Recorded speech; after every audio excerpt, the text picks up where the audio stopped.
Y siempre me gustaba la psiquiatría, pero yo quería hacer lo que hacía mi madre. Me parecía súper entretenido, que no tenía ni idea de lo que hacía. Ella en ese momento trabajaba en la bolsa de Barcelona. Y esa famosa anécdota es que un día en la bolsa, muy pequeña, me llevó y entonces le dijo a uno de los que estaba por allí, le dijo, explícale a mi hija lo que hacemos en la bolsa. Y entonces yo, que no callo, como se puede observar, pues cuando volvió, yo le estaba diciendo al señor, estás triste, algo te pasa.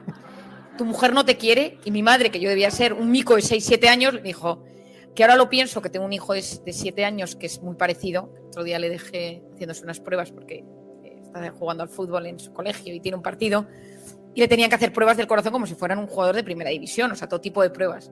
Y le dejé un momento y me marché y a la vuelta le estaba diciendo a la enfermera, ¿te gusta tu trabajo? Y digo, ay, Dios mío, todo se hereda.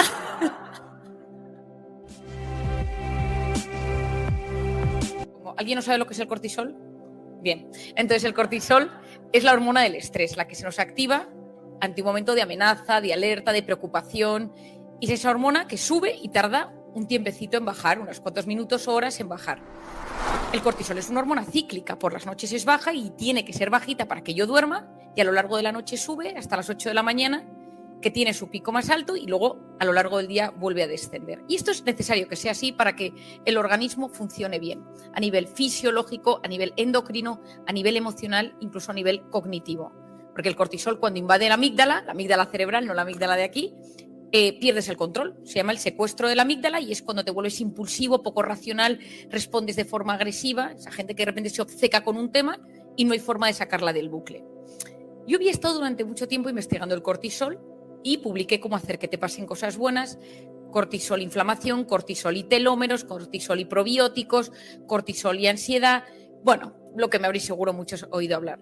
Y yo siempre, todo el mundo me dice, ¿y no hay una pastilla para bajar el cortisol? Y no hay una pastilla para bajar el cortisol. No entiendo la industria farmacéutica como, bueno, ahora tenemos el COVID, pero que cuando esto termine, que por favor se pongan a ello.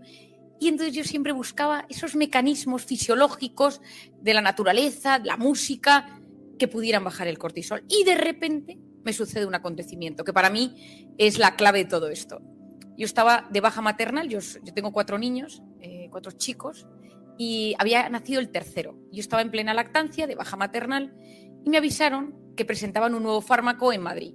Y entonces dije, bueno, pues me voy a acercar y así me pongo al día, que luego parece uno, que yo siempre digo de broma, que yo que he tenido 4 épocas de lactancia, que el cerebro funciona muy bien para algunas cosas, pero otra parece que pierde completamente la parte de la memoria, de la concentración, que me viene bien actualizarme. Entonces me puse ese día, me puse un poco mona, dije, yo tengo un coche, un Golf de toda la vida, que tiene 15 años, está rayado y tal, pero no falla. Es de estos coches que nunca te falla y me lo llevé a Madrid, al Madrid antiguo, me metí en el parking, en la planta -3, lo dejé aparcado y subí a la presentación del fármaco. Y me di cuenta que tenía que volver a casa para dar de comer al pequeñajo. Y cuando bajé a la planta -3, un tipo con mala pinta empezó a seguir. Y hay una cosa aquí. Y empecé a angustiarme y veía que me seguía por detrás y me di cuenta que al lado de mi coche, a los 2 lados, había 2 cochazos. Y cuando yo me iba acercando, gritó, las llaves del coche. Y yo le respondí, mi coche es el viejo. En vez de darle, yo qué sé, en vez de darle el tirar todo, y me dijo, dame el todo, dame el móvil, tal.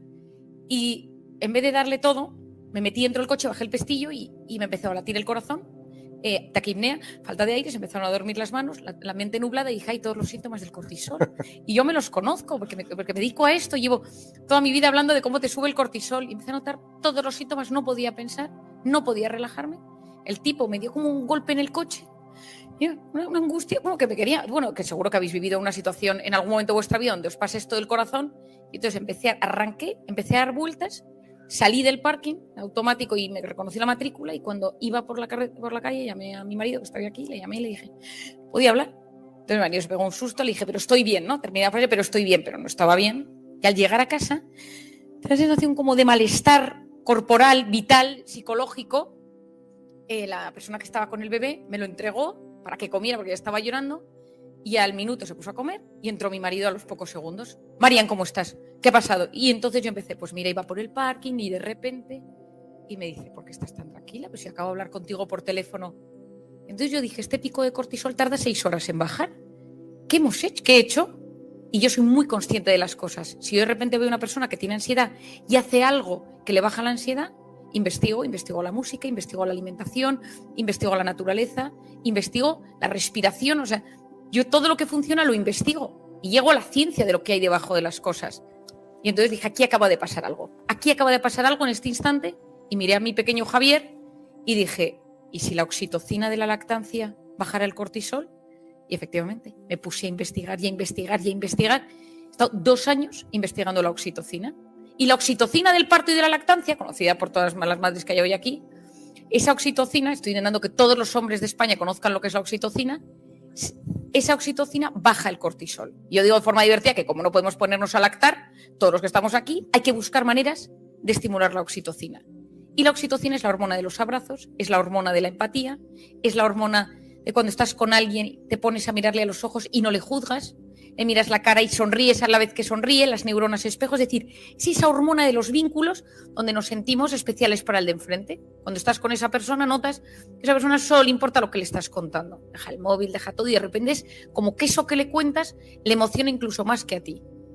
Y la oxitocina, la persona que más la ha investigado, es un neuroeconomista que se llama Paul Zak y tiene un libro solo dedicado a esto, que me lo compré 3 veces porque cada una de ellas subrayaba cosas distintas.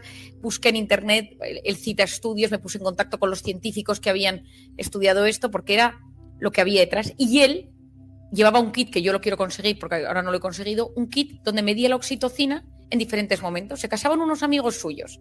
Antes de llegar a la boda, la oxitocina. Y después del matrimonio, después de casarse, antes de tal, les volví a medir la oxitocina. Al día siguiente de la boda, la oxitocina. Es decir, es un experto.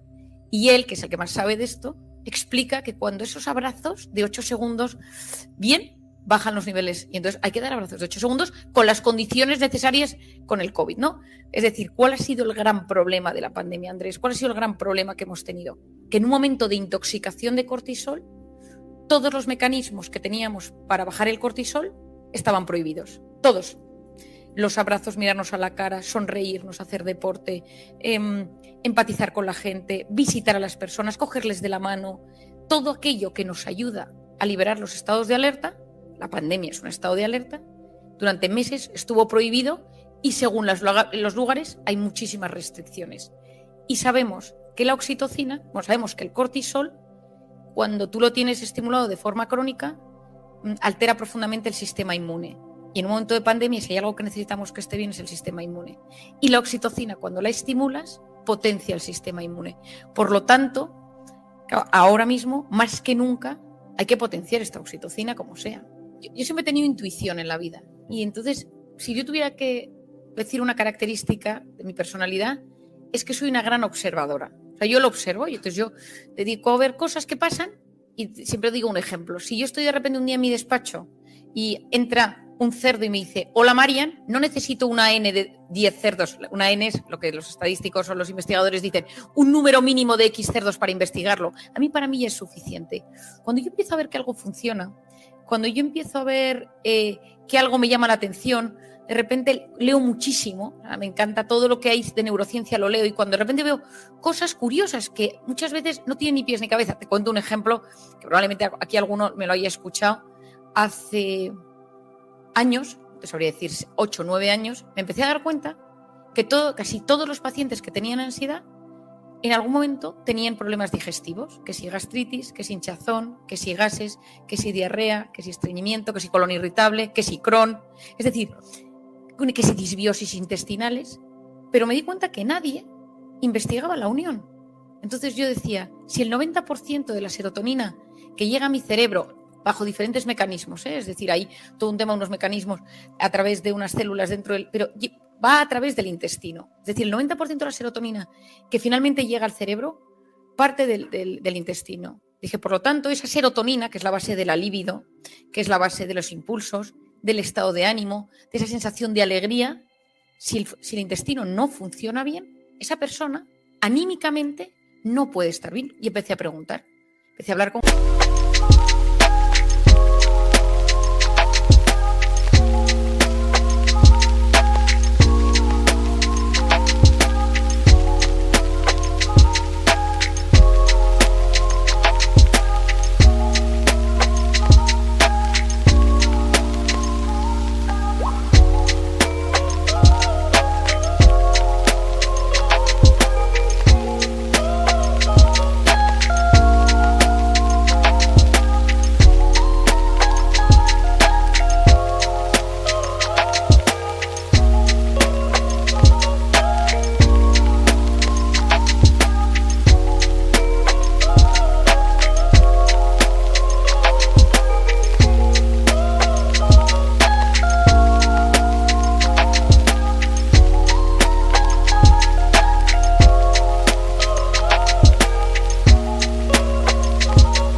tenía colon irritable, que tenía Crohn, que tenía todo tipo de temas intestinales, gastritis, todo lo que existe.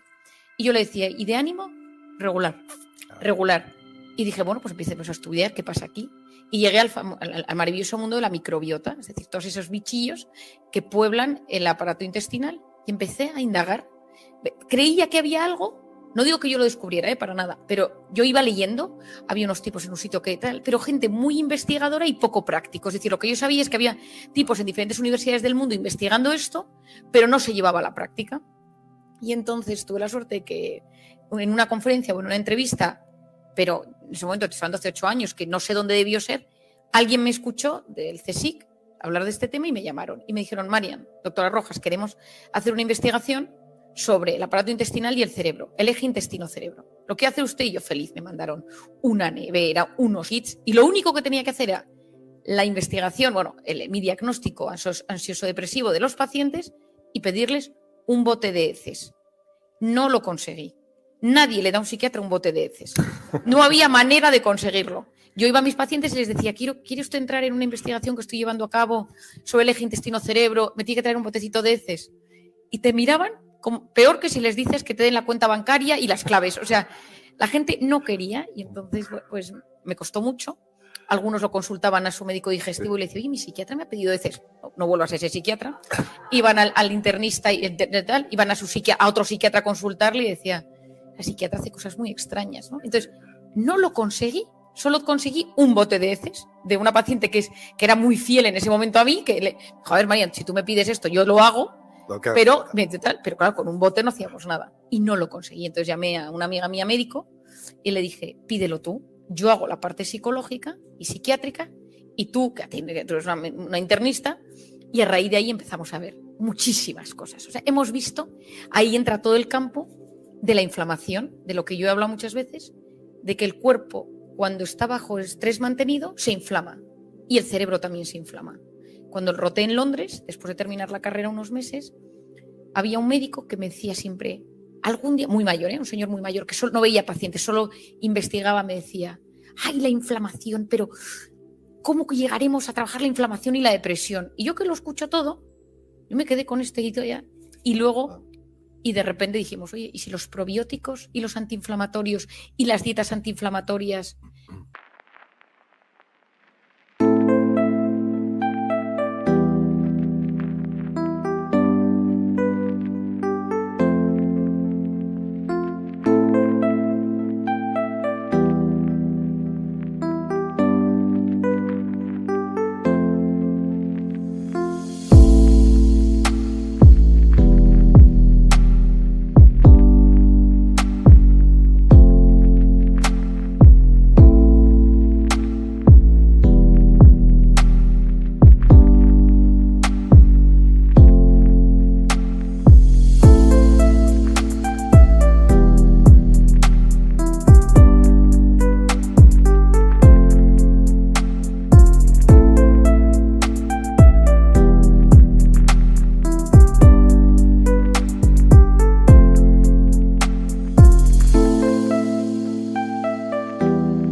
conseguimos bajar el nivel de inflamación del cuerpo y cuáles empezaron a ser los resultados, que el estado de ánimo mejoraba. La gente recuperaba la libido, la gente recuperaba las ganas de vivir, la gente se encontraba mejor físicamente porque te duele menos el cuerpo. Pero claro, todo esto va muy lento. Para empezar, tienes que inculcar esto a los médicos, que muchas veces estamos en nuestra parcela, en nuestra microparcela. Yo que hablo con muchos médicos de muchas especialidades, me dicen, Marian, es que lo que nos pide, pues que todo esto es muy complicado.